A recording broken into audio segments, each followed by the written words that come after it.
Radics Miklós vagyok, a Magyar Kerékpáros Klub közlekedésmérnöke, és a kerékpáros közlekedésről fogok beszélni, mégpedig arról, hogy milyen szerepe van egy fenntartható város életében.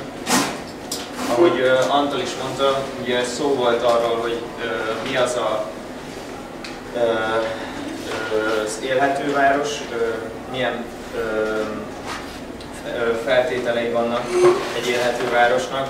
Szó volt arról, hogy a kerékpáros közlekedés egy lehetséges eszköze az élhető városnak. Szó volt mindenféle fejlesztésekről. Elsőként azt tenném fel, hogy pontosan kikre gondolunk akkor, amikor a kerékpáros közlekedést szeretnénk fejleszteni egy városban, kik a célcsoportjaink, és ezek a célcsoportok hogyan profitálhatnak a kerékpáros közlekedés részarányának növekedéséből. Első körben nyilván gondolunk azokra, akik már ma is kerékpárral közlekednek a városban, amikor a kerékpáros közlekedést fejlesztjük. Azt szeretnénk elérni, hogy akik ma kerékpárt használnak a mindennapokban, azoknak a helyzete az javuljon, megoldjuk azokat a problémákat, amik nehezítik a mindennapjaikat, és konfliktusmentessé, kényelmessé, biztonságossá tegyük a városban a kerékpáros közlekedést. Csak felvetésként hoztam egy képet egy olyan kialakításról, ami biztosan nem nevezhető kerékpárosbarátnak. Én egy hasonló körülmények között csak az használ kerékpárt, aki valamilyen módon elhivatott, nem pedig azért, mert ez az utca azt sugallja, hogy itt biciklizned kell. Azt szeretnénk elérni, hogy olyan kerékpáros barát városaink legyenek, ahol bárki bármikor dönthet úgy, hogy kerékpárra ül, és a városban bárhonnan bárhová el lehet jutni kerékpárral. Aztán a kerékpáros közlekedés fejlesztése valamilyen módon befolyásolja azoknak a mindennapjait is, akik ma kénytelenek autóba ülni és egyéni gépjárművel közlekedni. Mindenki számára ismert a városainkat ellehetetlenítő dugóknak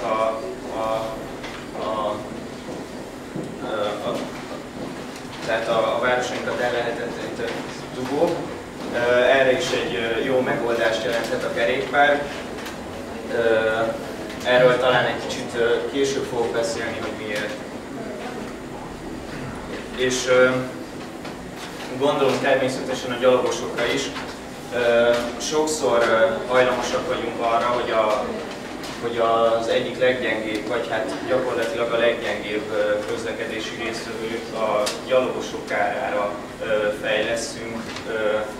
Hajlamosak vagyunk a járdára mindenféle sárga síkokat festeni kerékpárút címszó alatt, ezzel elvéve tőlük a helyet, vagy felparkolunk a járdára és ellehetetlenítjük ott a gyaloglást, vagy azt, hogy egy kávéra ki lehessen ülni az utcára. Vagy éppen a járdán kerékpározunk, ezzel konfliktusokat okozva és olyan szituációt előteremtve, ami egyik közlekedési résztvevőnek sem jó. Ezért szeretnénk a gyalogos közlekedés feltételeit is megteremteni, és egy olyan közlekedési rendszert létrehozni, ahol minden közlekedési mód együttműködve, szinergikusan tud működni, és minden közlekedési mód megkapja azt a funkciót, aminek jár. Tehát valójában minden egyes városlakóra tervezünk, amikor élhető város szeretnénk tervezni. Igaz, hogy én a Magyar Kerékpáros Klubnál dolgozom, és ez azt sugallhatja, hogy én kerékpárosoknak tervezek, és kerékpárosokra gondolok akkor, amikor a munkámat végzem, de én valójában azért én városfejlesztéssel próbálok foglalkozni, és próbálok minden egyes városlakónak az igényeit figyelembe venni akkor, amikor dolgozom. És hát az eszköz, amit én ajánlok, az a kerékpár. Alapvetően közlekedési eszközként, vagy turisztikai eszközként szoktunk rá tekinteni, de most nem ez a téma. Alapvetően közlekedési eszközként gondolunk rá, el tudunk vele menni A-ból B-be, de ennél valójában sokkal sokszínűbb ez az eszköz. Erre mutatnék néhány példát. Például lehet a bevásárlás eszköze. Sokan attól félünk, vagy nem látjuk be azt, hogy amikor bevásárolni szeretnénk, úgy gondoljuk, hogy autóba kell ülnünk, vagy azért, hogy be tudjuk rakni a csomagtartóba a vásárolt árukat, és kényelmesen cipekedés nélkül haza tudjunk menni a boltból. Azt gondoljuk, hogy sokszor azt gondoljuk, hogy ez a legkényelmesebb módja, miközben, hogyha felszereljük a kerékpárunkat ilyen kosarakkal vagy csomagtartótáskákkal, akkor valójában gond nélkül egy átlagos bevásárlást haza tudunk vinni. Lehet a gyerekszállítás eszköze is, akkor, amikor az embernek van 2-3 gyereke, és reggelente el szeretné vinni őket az óvodába vagy iskolába, akkor felmerül a kérdés, hogy hogyan vigyem el őket biciklivel, ez gyakorlatilag lehetetlen. Hát itthon sajnos lehetetlen is, mert a jelenlegi szabályozási környezet ehhez hasonló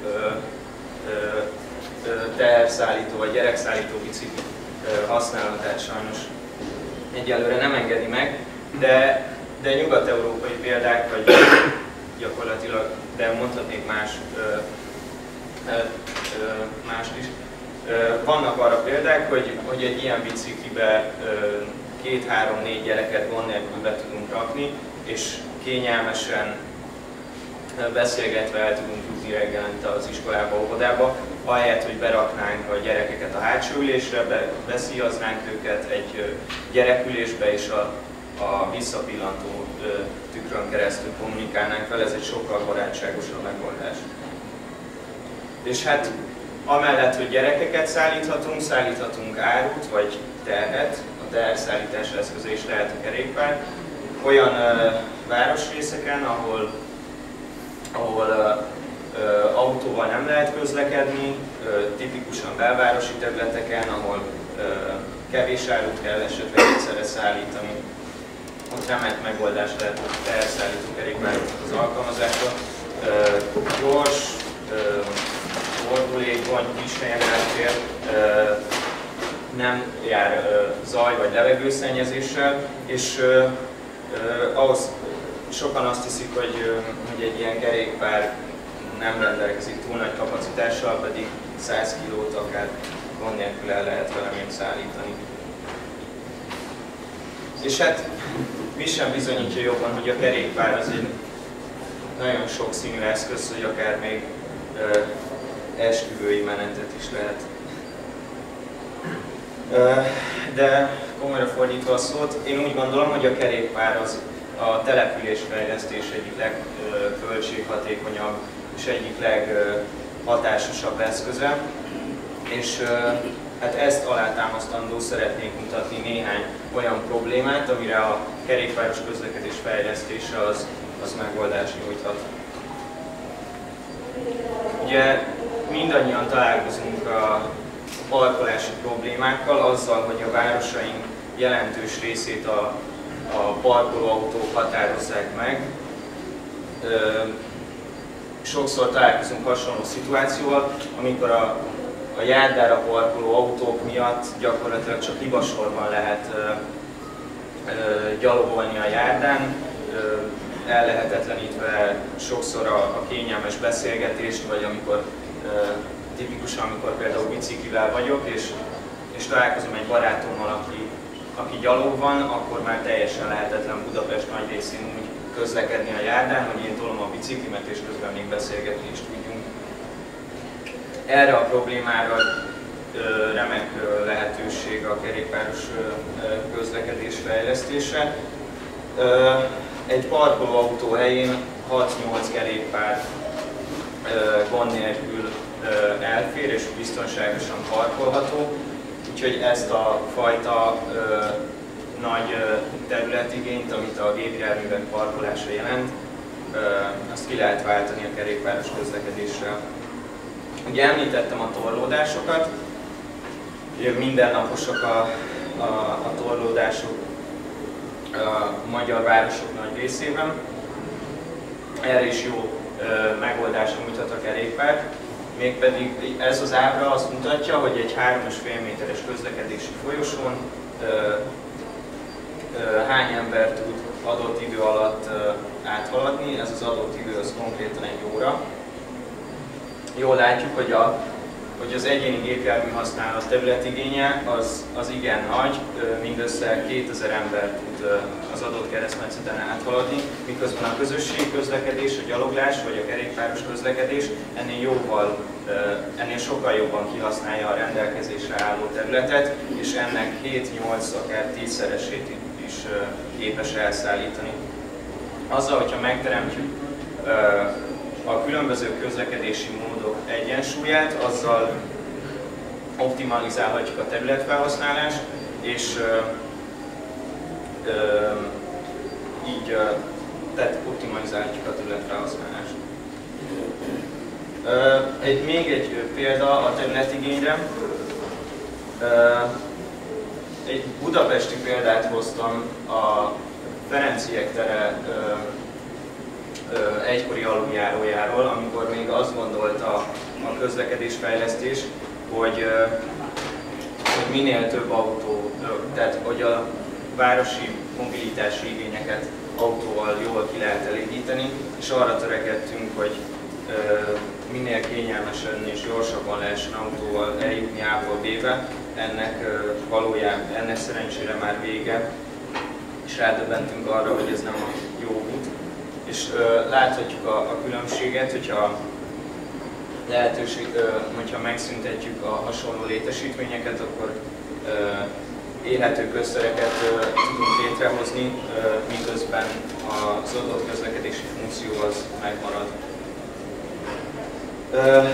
Mindannyian szenvedünk időhiánytól, úgy gondolom a mindennapjaink során. Próbáljuk úgy intézni az ügyeinket, hogy minél több időt tudjunk eltölteni szabadidőre. Sokszor azt gondoljuk, hogy beülünk az autóba azért, mert az a leggyorsabb, miközben a gyakorlat nem ezt igazolja. A városi környezetben jellemzően 5 kilométerig a kerékpár a leggyorsabb közlekedési eszköz, azért, mert nem kell parkolóhelyet keresni, azért, mert nem kell várni a megállóban a buszra vagy villamosra, hanem egyszerűen felszállunk a biciklinkre, háztól házig tudunk vele közlekedni, ezért gyakorlatilag nincs veszteségidő, nem kell dugókban átsorognunk, így rövid városi utakra tökéletes eszköz.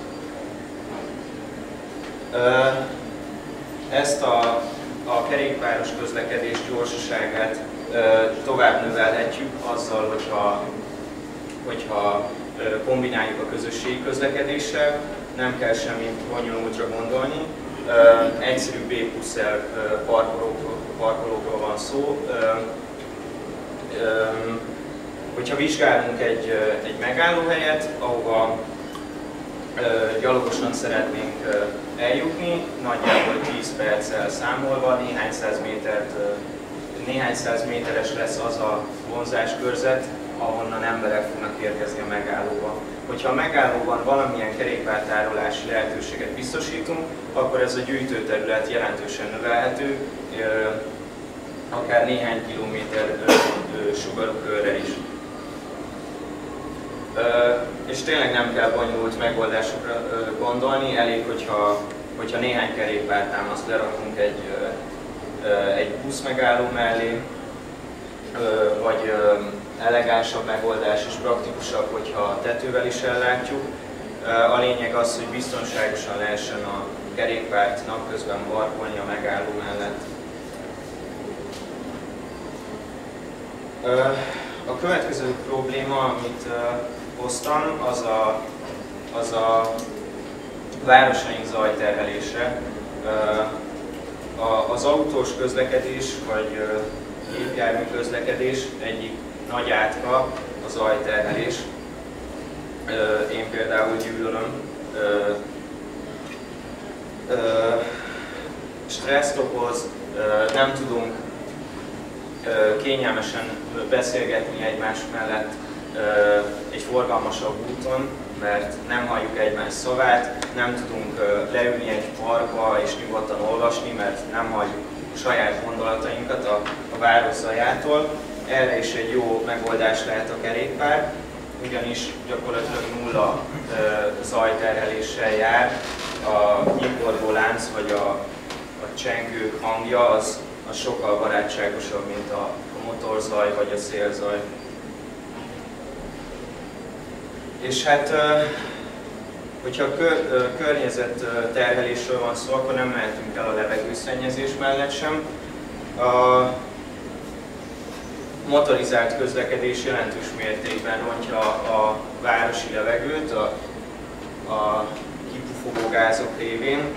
Ezzel ellen természetesen védekezhetünk ilyen hasonló maszkokkal, amikkel megvédjük a szervezetünket a káros anyagoktól, de ez nyilván jó gazdaságélénkítő hatása lehet, hogyha mindenki ilyen maszkokat vesz, és a maszkgyártók termelése fellendül, de úgy gondolom, hogy nem védekezni kell, hanem a probléma ellen, hanem a gyökerét kell,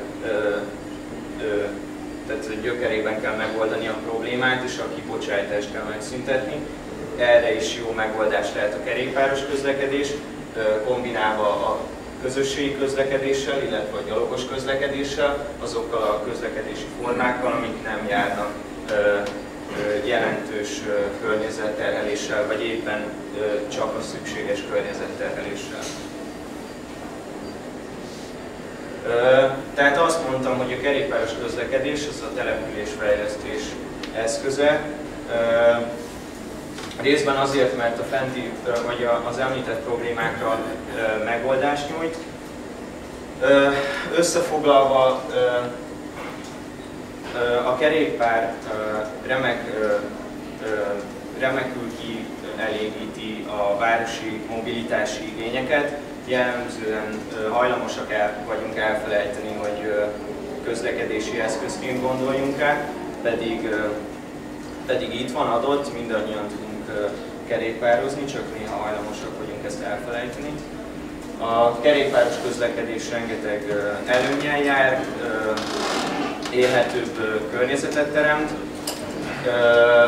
és hát gazdaságélénkítő hatása is lehet. Az élhetőbb terek révén megnőhet az ingatlanok ára, új szórakozóhelyek, kávézók nyílhatnak az utcában, amik további gazdaságélénkítő hatással bírnak. Így a kerékpáros közlekedés szerintem egy remek eszköz a városaink fejlesztésére és az élhető városok kialakítására. És hát zárszóként én annyit szeretnék mondani, hogy fontos lenne, hogy a kerékpáros közlekedésre kínálati piacként tekintsünk. Hogyha kerékpárutakat építünk, vagy kerékpáros barát városokat építünk, akkor kerékpárral fognak közlekedni az emberek. Szerintem legyen ez a mondat, amit üzennék ezzel a prezentációval. Köszönöm a figyelmet!